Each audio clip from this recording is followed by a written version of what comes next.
বিসমিল্লাহির রহমানির রহিম। আজকে আপনাদেরকে আমি সূরা বাকারা সম্বন্ধে কিছু তথ্য প্রদান করব। সূরা বাকারার মোট আয়াত সংখ্যা হচ্ছে 286। এই 286 আমি তার মধ্যে কিছু আয়াত আপনাদের সামনে তুলে ধরব, যাতে আপনাদের সূরা বাকারা সম্বন্ধে একটা আইডিয়া আপনাদের মাঝে আসে। যেমন সূরা বাকারার একটা আয়াতে বলা হয়েছে, এই সেই কিতাব যাতে সন্দেহ নাই, এটা আল্লাহ সচেতনদের জন্য পথ প্রদর্শক। আরেকটা আয়াতে বলা হয়েছে, আল্লাহ সচেতনরা গায়েবে বিশ্বাস করে, নামাজ কায়েম করে, প্রাপ্ত রিজিক থেকে অন্যের জন্য ব্যয় করে, যা নাজিল হয়েছে তা বিশ্বাস করে, সে সাথে বিশ্বাস করে আখিরাতে, তারাই সঠিক পথের অনুসারী এবং তারাই সফলকাম। অতএব কে আমাদের সফলকাম হবে এটা কিন্তু এখানে ক্লিয়ারলি বলে দেওয়া হয়েছে, এবং আল্লাহ সচেতন, কারা আল্লাহ সচেতন সে সম্পর্কে একটা আইডিয়া দেওয়া হয়েছে। আরও বলা হয়েছে, তারা আল্লাহ ও নবী রাসূলকে বিশ্বাস করে এবং আল্লাহ সন্তুষ্টির জন্য আত্মীয় স্বজন, এতিম, মিসকিনকে সাহায্য করে এবং ওয়াদা রক্ষা করে এবং দুঃখ কষ্টে ধৈর্য ধারণ করে। এইগুলো হলো আমাদের একজন ইমানদার বা আল্লাহ সচেতনদের বৈশিষ্ট্য।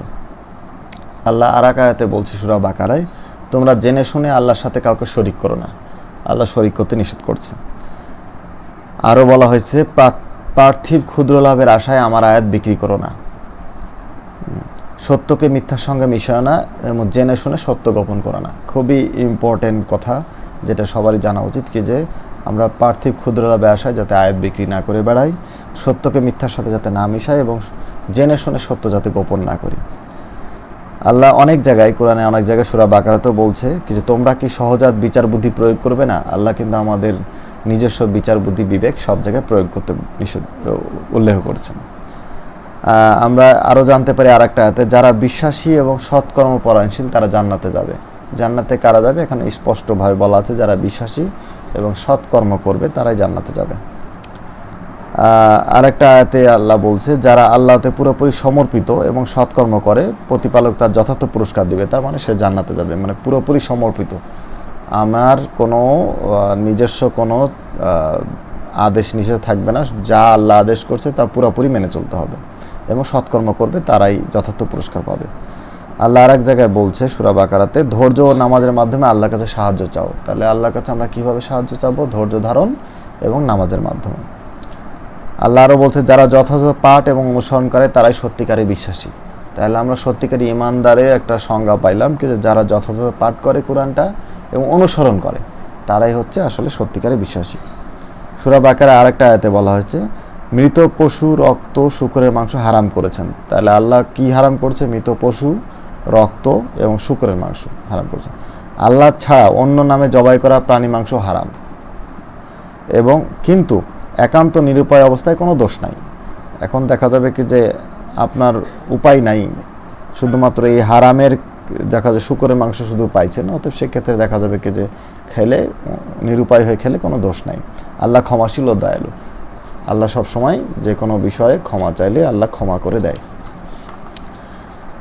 আরেকটা আয়াতে আল্লাহ বলছে, হে বিশ্বাসীগণ, তোমরা একে অন্যের সম্পত্তি অন্যায়ভাবে গ্রাস করো না। একটা আদেশ, অন্যের সম্পত্তি কখনো অন্যায়ভাবে গ্রাস করা যাবে না। আল্লাহ তাকে সৎপথে পরিচালিত করে যে চাই। তাহলে আমরা মাঝে মধ্যে বলি কি যে আল্লাহ সৎপথ দেখায় না কেন? আসলে যে চাইবে আল্লাহ তাকে সৎপথ দেখাবে। আল্লাহ আর একটা বলছে, তোমরা কি মনে করো তোমরা কোনো পরীক্ষা ছাড়া এমনি এমনি জান্নাতে প্রবেশ করবে? তার মানে এখানে বোঝা যাচ্ছে কি যে আল্লাহ অবশ্যই সকল মানুষকে পরীক্ষা করবে, এবং পরীক্ষা ছাড়া কেউ আসলে নিস্তার পাবে না। পরীক্ষা করে আল্লাহ দেখবে কি যে কে কতটা ইমানদার, কে কতটা মুসলিম হয়েছে। আল্লাহ কোরআন সূরা বাকারা এক জায়গায় বলছে, হে নবী তুমি বলো, তোমাদের অর্থ সম্পদ প্রথমত মা বাবা, তারপর পরিবার, আত্মীয় স্বজন, এতিম, অভাবী ও মুসাফিরের জন্য ব্যয় করবে। তাহলে আমাদের এই টাকা পয়সা, অর্থ সম্পদ কাদের কাদের জন্য প্রথমত ব্যয় করব সেটা কিন্তু আল্লাহ অলরেডি এখানে উল্লেখ করে দিয়েছে। আল্লাহ আর একটা আয়াতে বলছে, স্বামী মারা গেলে স্ত্রী 4 মাস 10 দিন ইদ্যত পালন করবে। তাহলে স্বামী মারা গেলে একটা নিয়ম আল্লাহ বলে দিয়েছে কি যে তাকে 4 মাস 10 দিন ইদ্যত পালন করতে হবে। একটা আয়াতে আল্লাহ বলছে, আল্লাহ কারো উপর তার সাধ্যের অতিরিক্ত দায়িত্ব দেন না। তাহলে আমরা যে বিভিন্ন দায়িত্ব পালন করি, আমাদের উপর কিন্তু এমন কোনো বড় দায়িত্ব বা অতিরিক্ত দায়িত্ব আল্লাহ দেয় না যেটা আমরা পারবো না। আল্লাহ বুঝে শুনেই সব দায়িত্ব মানুষের উপর দেয়। আর একটা আয়াতে আল্লাহ বলছে, যারা আল্লাহর সাথে চুক্তিবদ্ধ হওয়ার পর তার চুক্তিনামা লঙ্ঘন করে, আল্লাহ সেসব সম্পর্ক রাখতে বলেছেন তা ছিন্ন করে, যেসব সম্পর্ক রাখতে বলছে তা ছিন্ন করে এবং পৃথিবীতে শৃঙ্খলা নষ্ট করে, এই প্রকৃতির লোকেরাই ক্ষতির সম্মুখীন হবে। তাহলে আমরা বুঝতেছি কি যে আল্লাহর সাথে চুক্তিবদ্ধ, মানে আমরা কিন্তু আল্লাহর সাথে একটা ধরনের চুক্তি করছি। এজন্য লা ইলাহা ইল্লাল্লাহ, আমি তোমার শুধুমাত্র তাও তোমাকে ইলাহ মনে করবই, মানে আল্লাহকে ইলাহ ছাড়া, আদেশদাতা বিধানদাতা ছাড়া অন্য কাউকে ইলাহ মনে করেই যে আমরা চুক্তি করে আসছি। লা ইলাহা ইল্লাল্লাহ কিন্তু আল্লাহর সাথে একটা চুক্তি। অতএব সেক্ষেত্রে এই চুক্তি দেখা যাবে কি যে আমরা লঙ্ঘন যাতে না করি, আল্লাহ যেসব সম্পর্ক রাখতে বলছে যাদের সাথে তা যাতে সম্পর্কগুলো ছিন্ন না করি, পৃথিবীতে শৃঙ্খলা যাতে নষ্ট না করি, এই প্রকৃতির লোকরাই ক্ষতির সম্মুখীন হবে, যারা এগুলো করবে, শৃঙ্খলা নষ্ট করবে, সম্পর্ক ছিন্ন করবে এবং চুক্তি মানবে না। আরেকটা আয়াতে আল্লাহ বলছে, তোমার রব ফেরেশতাদের বললেন আমি পৃথিবীতে প্রতিনিধি নিযুক্ত করব। আল্লাহ ফেরেশতাদের কি বলছেন?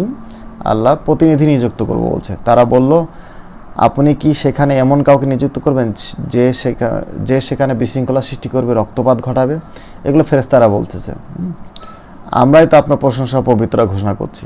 তিনি বললেন, আল্লাহ বললেন, আমি যা জানি তোমরা তা জানো না। তাহলে দেখা যাবে কি যে ফেরেশতারা কিন্তু এক ধরনের কথা বলছে কি যে আমরাই তো তোমরা সবসময় প্রশংসা করি, পবিত্রতা ঘোষণা করি, তাহলে আর কি দরকার অন্য কাউকে? তো আল্লাহ এক্ষেত্রে বলছে কি যে আমি যা জানি তোমরা জানো না, এবং সেই অনুযায়ী মানে উনি আসলে আল্লাহ পৃথিবীতে প্রতিনিধি হিসেবে আমাদেরকে পাঠিয়েছে, এবং আসলে উনি ফেরেশতাদের থেকে তো অবশ্যই উনি বেশি জানে, এবং ফেরেশতারা এত কিছু করার পর, প্রশংসা করার পর আল্লাহ আমাদেরকে পাঠিয়েছে নিশ্চয়ই এই প্রতিনিধি হিসেবে তার দায়িত্ব পালন করার জন্য।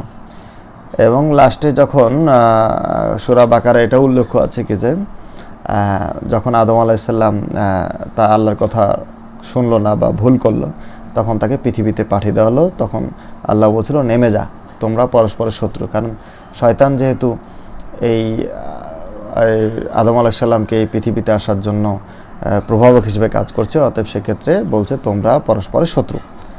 আল্লাহর একটা আয়াতে বলছে, স্মরণ করো সমুদ্র ভাগ করে আমি তোমাদের বাঁচালাম আর তোমাদের চোখের সামনে ফেরাউনের দলকে ডুবিয়ে দিলাম। সূরা বাকারা এই ফেরাউনের এই ঘটনাটাও কিছুটা উল্লেখ আছে কি যে আল্লাহ স্মরণ করতে বলছে কি যে ওই সময় আল্লাহ কীভাবে আমাদেরকে রক্ষা করছে, কে যে দেখা যাবে কি যে সমুদ্র ভাগ করে আমরা মূসার দল চলে আসলো এবং ফেরাউন পানিতে ডুবে মরল। তো আমরা মোটামুটি সূরা বাকারা পুরাটাই আপনারা অবশ্যই পড়বেন, কিন্তু আমি শুধু কিছু আয়াত যেগুলো আমি মনে করি কি যে আপনাদের জানানো একটু জরুরি ছিল, সেই জিনিসগুলো জানানোর চেষ্টা করলাম। আল্লাহ আমাদের সবাইকে পুরা কোরআন শরীফ অর্থ বুঝে পড়ার তৌফিক দান করুন, আমিন।